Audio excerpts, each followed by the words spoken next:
Welcome to this interview with Sophie Carbonari. Sophie is a woman who helps other women contact their beauty from within and shine it outwardly. Thank you so much, Sophie, for coming onto the... Thank you, Paula. It's really, I love the magic between us.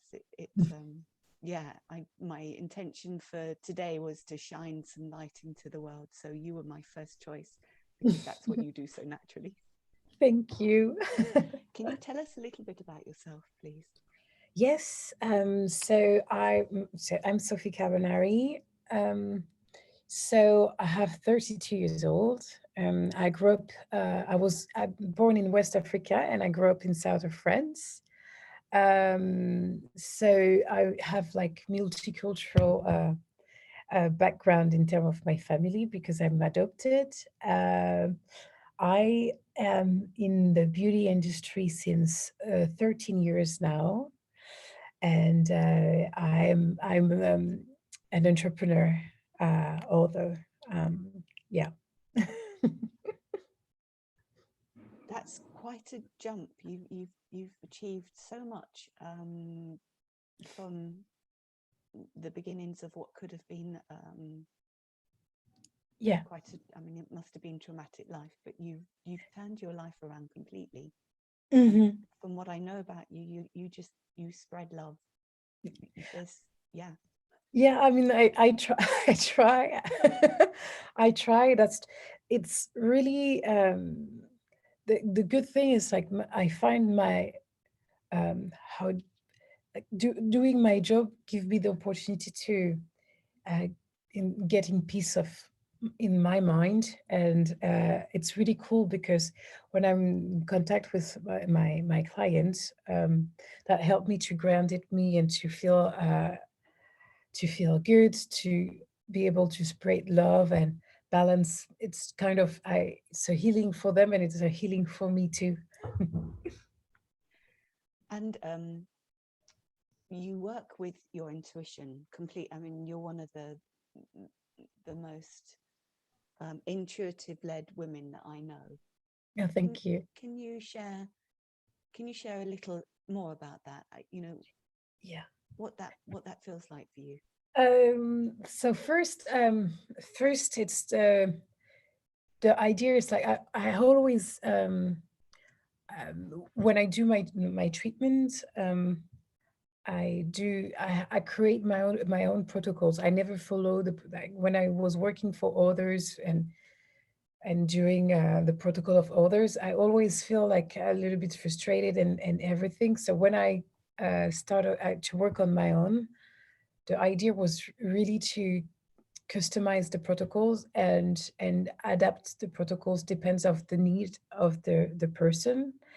And I realized that there is so much different way to approach the face and even the body, but and I kind of let my intuition lead, like take the lead of all of the protocols I do and the massage I do.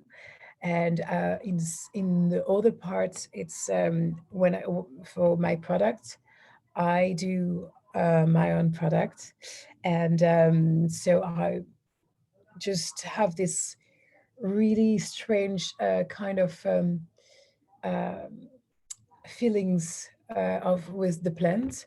So most of the time, I have I discover a plant. I just see what I can do with, and I just mix it up to create an oil or create a face mask or whatever. And it's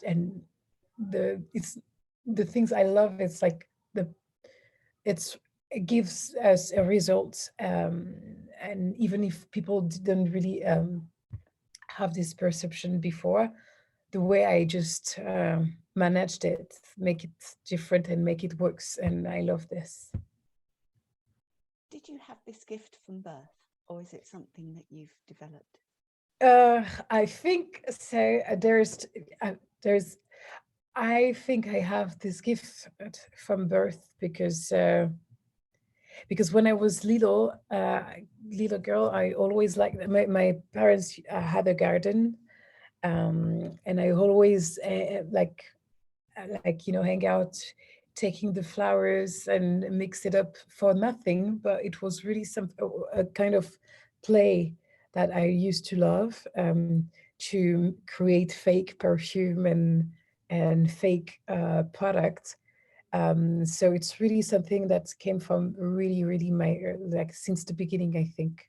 I love that. Um, yeah, it's just yeah, it's there is no after, I mean, after I learned, I read, I wrote book about it. But yeah, so the base was from the beginning for sure. And what happens when you don't? I mean, have you ever not followed your intuition or your inner guide?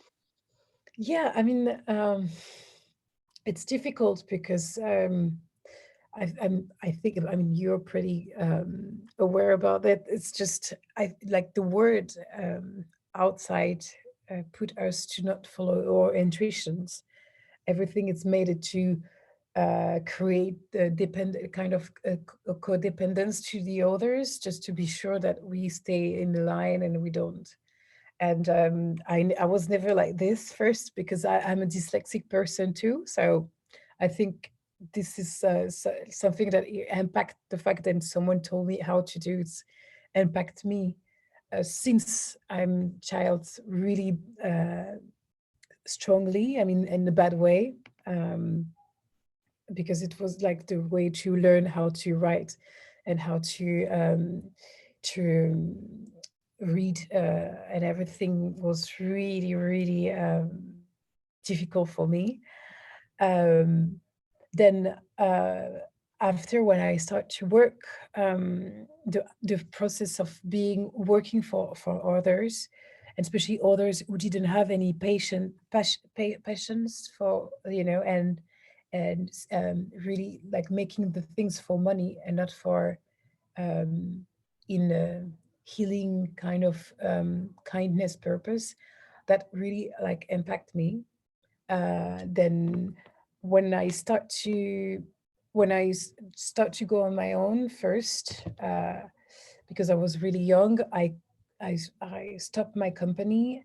And here, like, because I'm French, so then at the time I was living in France. um, Everybody told me that I should like, you shouldn't go that way, you should not create your company, you're too young, you don't have money. um, then I fell because I trust them. Yes. That was my first. It's not a failure. I think it was really something like the kind of broke me, but like, as we said, like broke me to let the light come out. Not Yeah. broke me in a bad way. Um, so that was my first experience. So I create a company.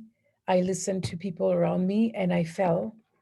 Then when I fell, everybody was so happy that I was, I was um, just, it was not a good experience. Then they thought I will stay in France and, I don't know, like stay depressed or whatever. Then I decided to move to UK to learn English. And it was hard because I didn't, at the time, I didn't speak English very well. Wow. I didn't speak English at all. I think really the basic one. And I find a job in a spa in London. And the man who was the owner of the spa was doing sexual harassment to me. And at the time, I was like, talking with the people who's supposed to be my friend in France, and I was calling them and told them that I was depressed, and I had this like this fear to go to work every day and see him, and then all of them, they just say to me, yeah, but like, you decided to move, you're there now, so you have to handle it, you have to be strong. And like, have to, and it was before the Me Too movement. So I think if it was now, they won't, have the same, I hope for them. the same reaction. But before that time, it was like they say to me, yeah, you should just stay stuck on your job, at least until your English is good enough, and after you go. And and I remember that time I was in Broadway Market, and it was this guy who he has a shop called Dark Sugar, and it's in Brick Lane. And that guy changed my life just by one sentence. I didn't know him, but he saw inside me that I have something. And he starts to say to me, Where are you from?" And I say, "I'm French, but I'm living here. I work in Dalston." And he say, "Yeah, why you don't have card?" And I say, "Because I work for someone." And he say, "But why you work for someone?"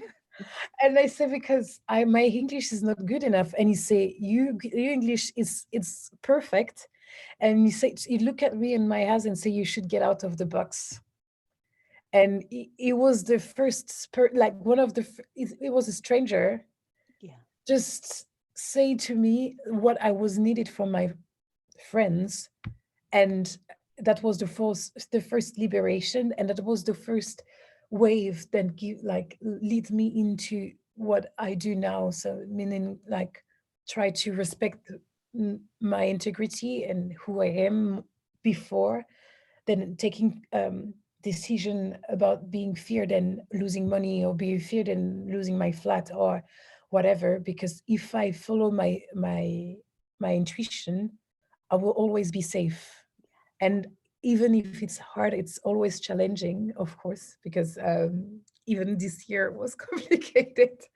Yeah. It's really hard to because, as I say, the word puts you in the way, and there is people who making money out of your insecurity, and they play that game just to be sure that you need them. And actually you need you, nothing else, I think. I love that. You need you. I love that. Sophie, what tips could you give the Awakening Intuition Facebook group about Oh, following their intuition? I will say, like as I say earlier, um, when you feel broke, it's hurt. It can hurt, and it can be feel like a pain, and you cannot handle. But it's just, you have you're broke just to put the light out there. It's a process just to shine little more by step. Any failure, it's a way to put the shine out. There is in Japan, they have this culture. Then when you broke a vase, then they put gold into and I like that kind of thing. So anytime then you feel like, okay, you made a mistake, or this is not good, I mean, it, and you're afraid of what's you think is the essential things, like the financial part, the fact that you have a house, or you have child, and you are held by something. The idea of when you are free, you open an energy that's like that, like the money will come, the finance will come back. And then um yeah, it's really it's difficult to tell. But for example, this early this year, I was contacted by this big brand that I can't say the name exactly, but it's a big brand, luxury brand. And then they picture me as a brand ambassador and everything. But at the end of the day, they just try to squeeze me in to be in the box where I cannot kind of express myself, I cannot be myself, I cannot interact with the person I want. And just because they want to use my image. And I was really attracted by, I have to tell, at the beginning, the financial aspect. And although after I just realized that it wasn't just financial, it was just recognize, like, the fact that they recognized me, and they put me um, on like in my throne, like but I just realized with you, with the work we did, it's like I'm already there as a queen, and I have my crown. I don't need them to put me and give me a crown, because I'm a queen. I don't need them. And just the fact that I decided to stop, that I lost money just because they put me on hold.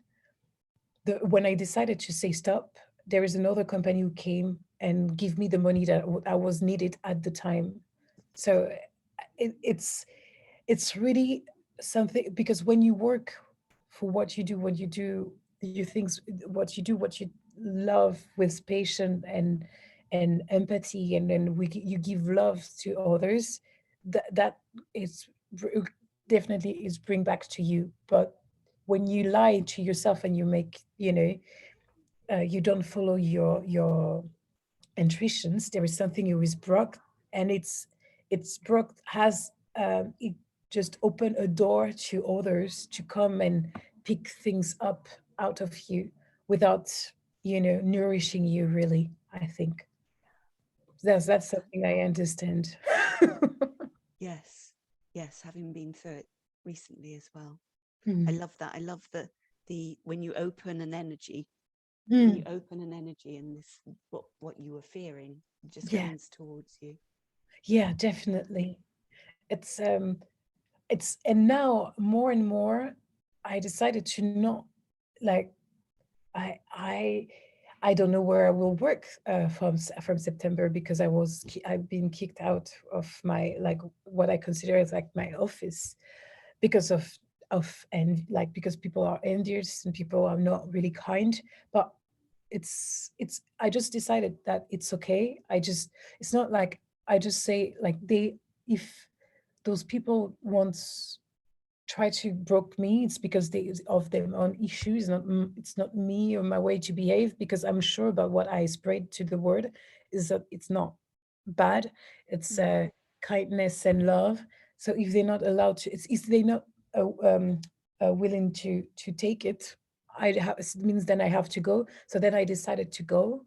I don't want to suffer about this. I don't want to um, be scared or be afraid to lose anything. I lost everything, really, in the material way, and I didn't diet about it. I didn't I for more than a year I didn't have a proper space. I was sleeping in my working space, like in a room, treatment room.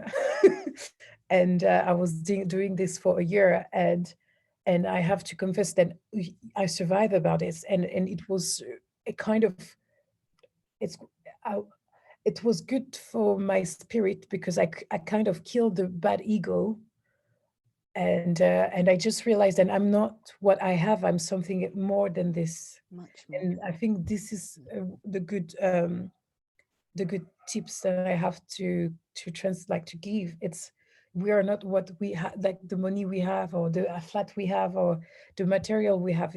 We are so much more than this. And the moment then we know that, we go up, like, up to the sky for We sure. can fly. Yeah. Sophie, Yeah. thank you so much for your beautiful Thank words of you. wisdom.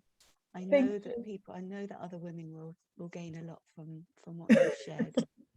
thank And you very I also know that in September you will find your office yeah. because that's what you do. Yeah. Thank you so much. Thank you. Thank you and goodbye.